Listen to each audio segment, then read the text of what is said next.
about her career path and her role and her own struggles as the networks faced in an internal investigation. That's all been covered on show after show.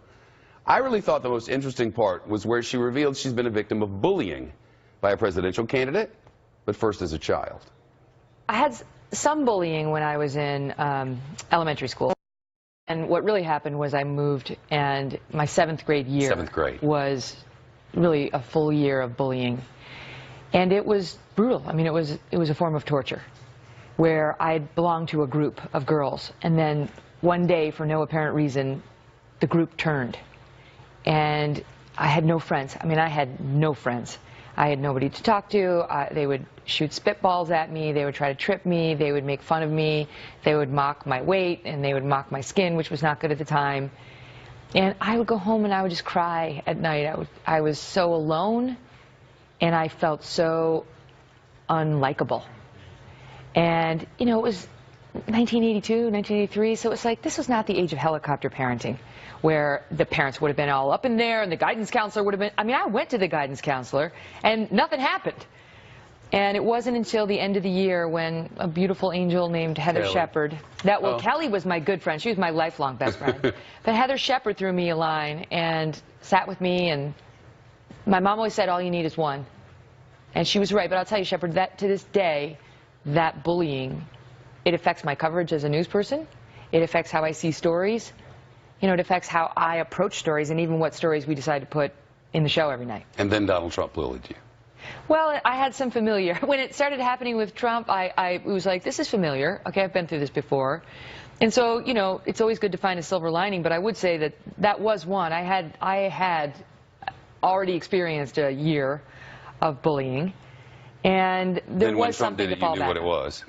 Yeah, I mean, I always take a little issue with the notion that he bullied me, because I think the technical definition of bullying is somebody tries to strong-arm you into compliance and then you comply.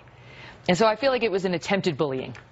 Attempted bullying? Yeah, because he never got me to comply, right? The definition that I have from is a person who uses strength or power to harm or intimidate those who are weaker. He certainly tried to bully. There you go. So that's my point. So I was not intimidated. Listen, I was scared at times for my safety, and there were some tearful nights, but I never changed my coverage because of his threats or his attention. And that was a real test of me and my team here at Fox News, all of whom stood shoulder to shoulder, and we just had this motto. It comes from the movie Braveheart. You know the movie Braveheart, where they're holding those sticks, and the horses are coming, the cavalry's coming, and Braveheart just keeps saying, hold, hold.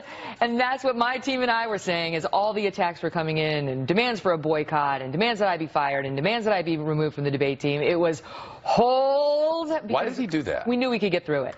Why did he do it? You're going to have to take that up with Dr. Phil. I don't know.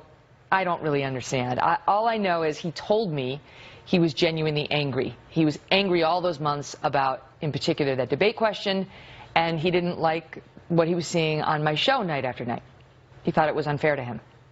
And then you had the Trump Tower discussion, which I know was sort of off the record, so you can't talk about the details of it. But when it was over, how did you feel? Relieved.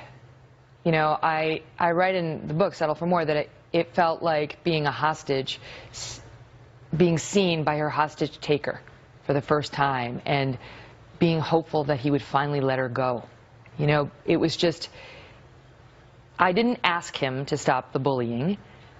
I didn't apologize to him, which is what he had been demanding, nor did he apologize to me. But we had such a pleasant exchange, I felt certain he would stop. And he did.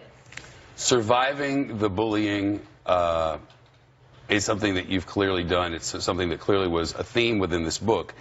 And you said regarding bullying in this book on 38, you said, to this day, I can handle people who are dumb, lazy, or generally annoying. The one thing I cannot and will not tolerate is a bully. Mm-hmm. Will you be able to tolerate Donald Trump, the bully, as president?